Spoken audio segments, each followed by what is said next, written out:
नमस्कार दोस्तों, स्वागत है आपका फिर से जेडएक्स न्यूज में। दोस्तों, इस वक्त की सबसे बड़ी खबर निकलकर सामने आ रही है हमारे डिफेंस के क्षेत्र से।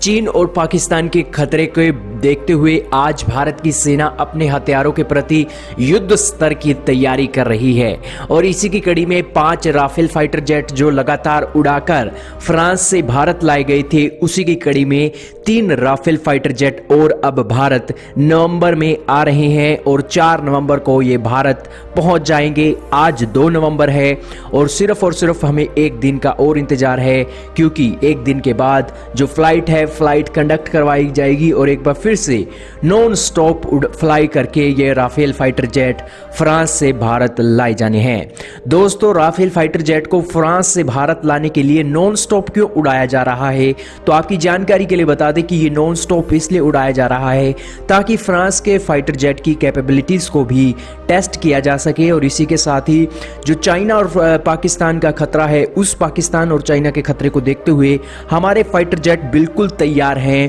क्योंकि ये 8 घंटे की जो एक उड़ान है, करीब 7 से 8 हज़ार किलोमीटर की जो उड़ान ये 8 घंटों में भरने वाले हैं, उस उड़ान के लिए ये पूरी तरह से प्रिपेयर हैं। इससे साफ संदेश एनिमीज को जाएगा कि उनके फाइटर जेट आज बिल्कुल उड़कर आ रहे हैं और वो बिल्कुल फाइटर जेट आज वॉर रेडी हैं। इसी की कड़ी में आपकी जानकारी के लिए बता दें कि ये जो फाइटर जेट आ रहे हैं, अब भारत के पास राफेल फाइटर जेट की गिनती 8 तक पहुंच गई है और इसी के साथ ही जो हमारे 36 राफेल फाइटर जेट आने हैं, उनके दिशा में बहुत तेजी से काम हो रहा है। आपकी जानकारी के लिए बता दें कि राफेल फाइटर जेट $8 बिलियन की लागत से भारत ने खरीदे हुए हैं और इसी की कड़ी में राफेल फाइटर जेट भारत की सेना के लिए एक मील का पत्थर साबित होने जा रही हैं, क्योंकि भारत की एयरफोर्स के पास सबसे तगड़े वाला fighter jet Rafale fighter jet ही है, जिसका तोड़ ना तो चाइना के पास है और ना ही पाकिस्तान के पास है। दोस्तों, ये 8 राफेल फाइटर जेट भारत की सेना में आएंगे तो इससे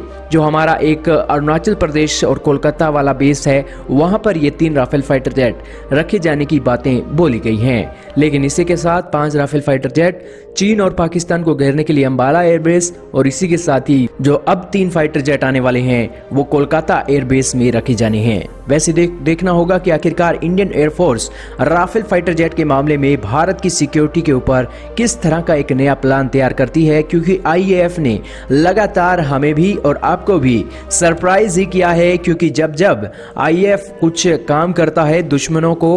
उनको एक अलग ही सरप्राइज देने का काम करता है। हाल ही में ब्रह्मोस मिसाइल का 4000 किलोमीटर तक का टेस्ट करके ब्रह्मोस मिसाइल और इसी के साथ ही आईएएफ ने आज सरप्राइज किया था और इसी की कड़ी में राफेल के मामले में भी भारत की एयरफोर्स आज सरप्राइज करने का दम रखती है। देखना होगा कि आखिरकार इनकी तैनाती कहां होती है और चीन और पाकिस्तान को स्ट्रेटेजिक तरीके से कैसे घेरा जाता है। इस रिपोर्ट में सिर्फ इतना ही था।